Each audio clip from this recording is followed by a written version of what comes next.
Hello Munchkins and viewers alike, it's me Munchie. I am bringing you another rescue intake story, but this does not have a happy ending. Be warned going in, this might be a little bit depressing. This is of a boy named Rusty that we rescued off of Craigslist, and this is his story. If you are new here, my name is Munchie. I run my own 501c3 small animal rescue in Washington State, where we rescue hamsters, gerbils, and mice. And this story I've been meaning to talk about, but we took in a Syrian hamster, and unfortunately he is no longer with us. He did pass away at the rescue, and we did all of our best trying to figure out what was happening, because during that time we were taking in all the animals that passed away and taking them in for necropsies. And thankfully, after we figured out what happened to each and every one of them, my vet came to the conclusion that nobody was related. And unfortunately, due to rescuing, you could see everyone passing away around the same time. And then sometimes you'll have some passing away not close together. And I've had at least 2 major die-offs within the last half of the year. And thankfully we do necropsies to determine the cause of death, because if it is related to something that we at the rescue caused, we want to know right away. Whether it be like, you know, maybe some toxic chemicals or like something that you're breathing in, whether it be like maybe food related and things like that, or maybe there's something in the bedding. We want to make sure that it's not being caused by something that we caused. So it was determined that the cause of death was not related to any of them that passed away. However, Rusty was the only one that did not perform a necropsy, because at that time we had brought in him and another hamster, and that hamster ended up passing away at the vets that day. So because he was a fresh sample for them, they determined that Rusty was too far gone, so they wanted to do a necropsy on French Fry at that time. So we did bring in Rusty for a necropsy, but they just opted not to do that because they thought that, well, if Rusty passed away and another hamster named Munchie passed away, then French Fry is like the closest thing to determining what was going on. But French Fry unfortunately died because of genetics. That's another story that I might tell, just because French Fry was from a litter intake, as particularly the greasy litter intake. This has been just kind of depressing to have to bring back up again, because I lost my Liz around this time, and that was the most devastating, where I just did not understand what was happening. Rusty, I will never know what ended up happening to him, but I did know what ended up happening to the others, except for one. One was a mystery, but one we did not send in lab samples to, so there's 2 different steps to doing this, which I do encourage those that want to know to please get necropsies performed, and this can also give insight to your veterinarians so they can learn themselves what they see. The more that they see and the more that they know, the more that they can record. For instance, one of our hamsters passed away due to a very enlarged gallbladder. Very uncommon. Actually, no, rare. Rare for hamsters, uncommon for small rodents. Apparently, she just had something special that they've never seen before. So now that they have that knowledge, they could write that down in their journals, pass it off to other veterinarians, etc. So that's why I encourage necropsies. And necropsies for us are, I think, $35 to $45 if the animal had not been seen. But if they had been previously seen at the veterinarian, we don't have to pay a thing. And I do appreciate that. Not all veterinarians will do that, so just make sure to be aware. But there's 2 things that is done. You can have a necropsy. If they can't determine what cause of death it was, they could say we can send lab samples of their organs out to a lab to determine exactly what the cause of death was. And we did happen to do that for a couple of our hamsters in the past. So there's times when we might not have ever sent a sample and they said, well, we don't see a cause of death, we don't know why they passed away. Others, they're like, oh yes, let's just send it because we're not seeing anything, and it does come back as something completely different. So yeah, I remember sending French Fries around the time, and Liz's. So Rusty, which we're talking about today, I'm only going to be talking about when it comes to his intake story, because even though we had him at the rescue for a little bit less than a month, he still means a lot, and he was a really good guy, and finding him pass away at the same time Munchie was just broke my heart. I felt like I did something absolutely wrong, and it devastated me. And I'm sure that there's times when you guys felt like there's something that seems like it's not a coincidence, and you feel like maybe you did something wrong, but in reality, it's just bad timing. So I'm still so dumbfounded, and I'm kind of sad that we didn't perform a necropsy for Rusty at least, because there was at least 5 that passed away within a span of a week, and that was, yeah, that was something. Behind me, you can see what he came in. This is the most common enclosure you're gonna see on this channel. This is terrible. Let me talk about how we found Rusty, because it's kind of sad. There wasn't a whole lot of information provided. So we found Rusty on Craigslist. So actually, where's my laptop? Because I have his ad saved to my laptop. I have it saved in multiple areas, so I need to always remember where. It says right here, just hamster. Hamster with cage, bedding, food, and treats. We didn't even get to see any photos until we inquired for some photos. And what we got was, of course, this cage. And there was hardly any bedding in the pan. Like you see, probably right here, a little bit. And then we could see him in the top compartment, which is up here. And that's all they showed us. And so we just decided, okay, we're gonna get this guy. Don't know much about him, but let's do this. And the intake notes I have is that he's a male Syrian hamster. His previous name was Mal, but we changed him to Rusty because we believed he was over a year old. They said that he was a year old, but he definitely seemed like a senior hamster at that point. Originally from Petco, so came with the critter trail. And when we got him his own setup, which was a Preview 528, male Syrian hamsters do exceptionally well in previews, which is great because they're not hormonal, they're not biting on the bars. There's some that are more energetic than others when they're very young, but for him, he was very content. And so I noted that when he came to the rescue and got a wheel, because inside of here is a 5.5-inch wheel, which is not appropriate for Syrian hamsters, he ran so flat on his wheel. And this is what we typically will see for hamsters that don't know how to run on a larger wheel. He ran so flat on the ground upon rescue.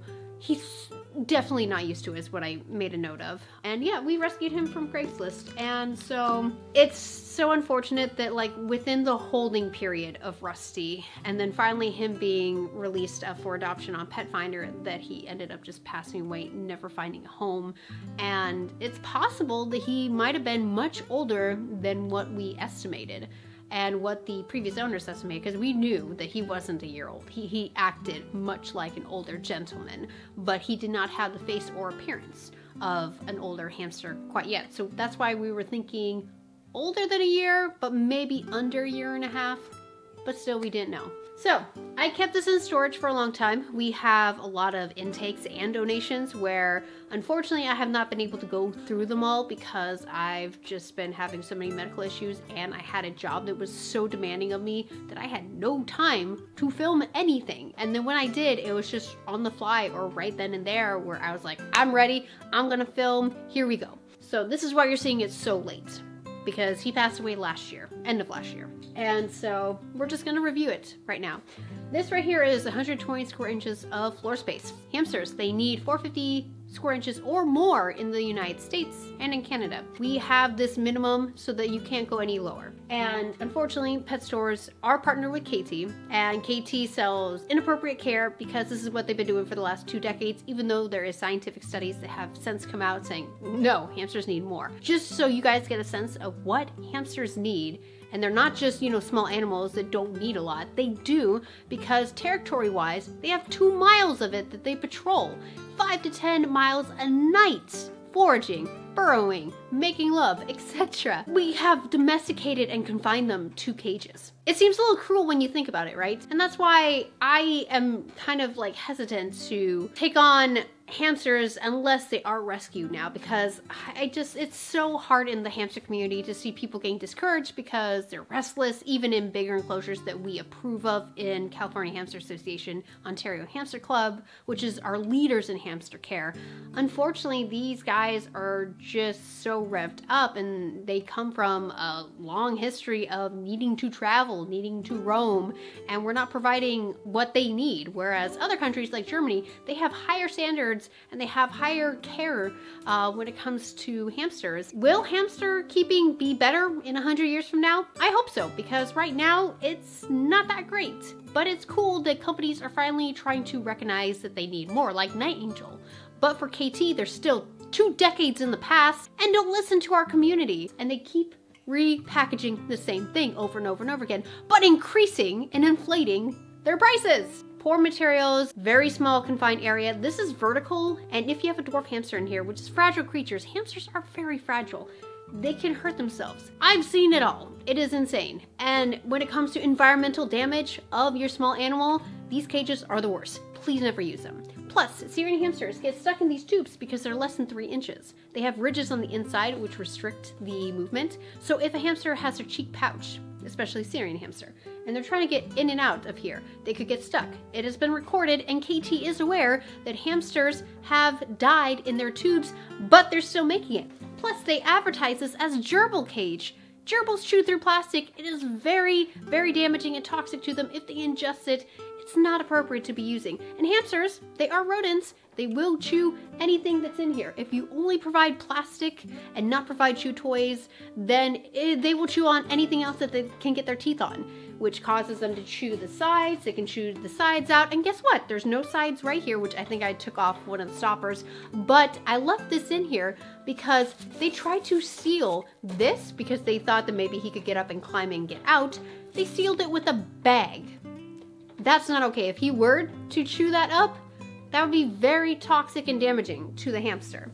But thankfully he came out okay. However, we don't know how he passed away, but he did pass away within a month of getting him after his rescue. So it's a possibility that environmental from past owners could have caused his death. I do not know. But when we first met him, was living all in here. And I do want to show this to you guys. He was so mad and destructive that you can see all the bite marks right here. This is not normal. This is him saying, hey, I'm stressed. I'm gonna chew this right here. It's not okay. And there's still stuff inside of here because like I said, I pushed this off to the side. But yeah, it's not very clean up here. But there's also, if I turn it to the other side, more markings on this side too. So both sides are heavily chewed and marked, including right here.